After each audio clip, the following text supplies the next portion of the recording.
Alright, so what can we do here?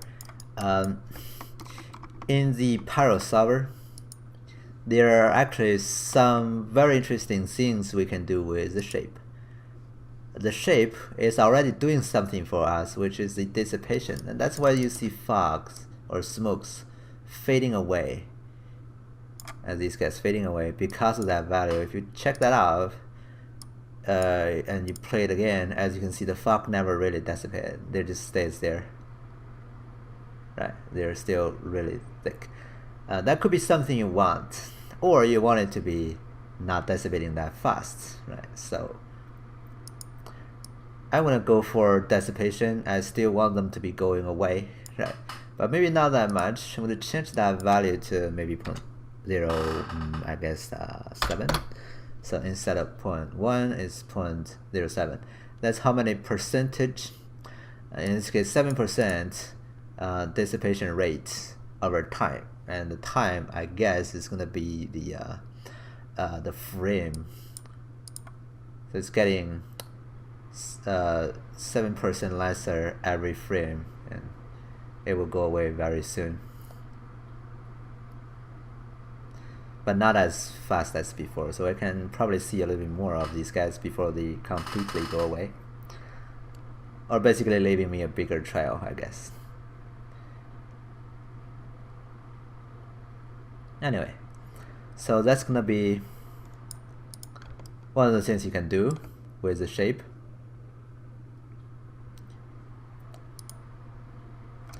And let's actually deal with some of the other settings here. One of the interesting things here is the disturbance. Let's actually check that out and then do a simulation. As you can see, oops, zoom out. The smoke now becomes a little bit more messier, and that's what disturbance does. It's basically trying to mess up or give the smoke a little bit more disturbance when it's moving.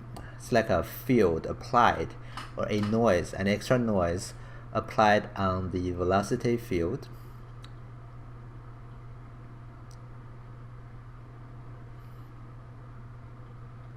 Okay. Let me end here. I think 60 frames is actually pretty good. As you can see now, it's basically more dynamic, and we don't see that much of those mushroom head anymore, because they're basically being all disturbed. Now this could be something you want, but you probably wanted to maybe maintain the volume or the shape just a little bit better. You can, of course, control how much disturbance you want to have by changing this value. So let's say if you wanted to have lesser, just type in a smaller number, and it will not be breaked up that much. Right. Again, this is depending on what you want. I'm not gonna say which value here is more like realistic, right? Because disturbance is going to be depending on the situation again, right? If you're living or simulating it in the very windy and turbulence environment, you probably want this guy to be higher. Okay, so that's basically disturbance. Now we can actually go to this disturbance tag, and as you can see, it's basically disturbing this velocity field. And there are some settings here that we can actually use. The cutoff is basically a threshold. Any density, voxel density is higher than this will be ignored. Right? So anything that is denser than this will actually not be disturbed by this disturbance. So that if you change that to 0, what this means is going to be, okay, disturb everything. Actually disturb nothing, because anything's density is higher than this, right? So this is gonna be much stable, because we're not basically disturbing anything. As you can see, we're getting those very rounded results back again. We're still getting those things scattering out because of the velocity noise we're having already. Now, as you can see, a lot of mushroom head are getting back. And if you wanted to have more effect, you can drag that up. all the way up to 1. So anything that is lower than 1 density wise will basically be disturbed. So you will see more disturbance. It's actually still having that. Probably need to, oh, because I lowered that down to something pretty low, so it's really hard to see, but I can maybe bring it back to 0.5. Okay, so now I should see more disturbance happening. As you can see, those guys are getting destroyed a lot. Okay, so what I'm gonna go for is a pretty low disturbance, maybe 0.2, and the cutoff here, I can leave it as 1, so everything, basically the density will be ranging from 0 to 1, right? So this is gonna make everything disturbed, okay, because none of the things are bigger than its threshold value. Now what I can do here is underneath the banding, make sure that I'm using density. I'm gonna copy this value here, go back to the control settings and check this out, and paste the density here. What this does is now using the density to actually control how much disturbance will be, and the control influence can be all the way up to 1. That means now this graph I'm using now, or the density ranging from 0 to 1, will actually making the disturbance go from also 0 to 1. So higher density will have more disturbance, and lower density will have lesser disturbance. We can actually check that out to remap this. But basically, again, if the density is lower or closer to 0, the disturbance amount will also get closer to 0. And if the density is getting closer to 1, the disturbance will also get closer to 1. Basically disturbing more on the high density part.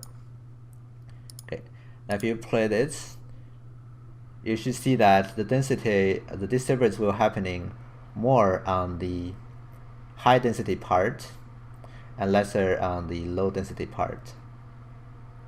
Okay, so you can really remap and tell it where do you want to basically disturbing these smoke. Okay, so here I'm gonna say maybe how about disturbing more the middle range density, maybe not that much on the highest ones. I want to keep them flat because those are probably the ones just get emitted. I want them to be going a little bit before they get disturbed, and maybe just when they slow down a little bit, start to, you know, disturb those guys. Maybe a little bit more here for the ones that are getting a very thin or low density. So low density are disturbed in the middle range, but the high density, just emitted ones, will not be disturbed. Okay, just a graph like this. Okay, now you can of course define it in a different way. I'm just thinking, like, what do I really want? I want those ones in the middle range to probably disturb just a little bit more, and I can change again the cutoff. Actually, sorry, not there. The disturbance amounts up to 0.3, just to have a little bit more of that. All right.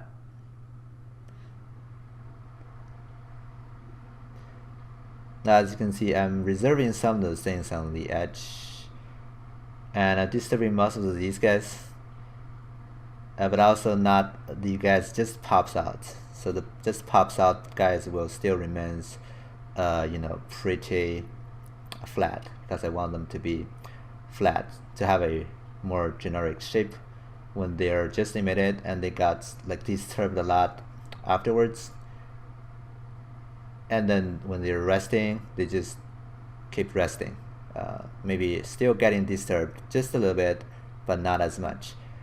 That way I'm expecting to see some visible trail, but maybe afterwards not seeing them moving too like flat.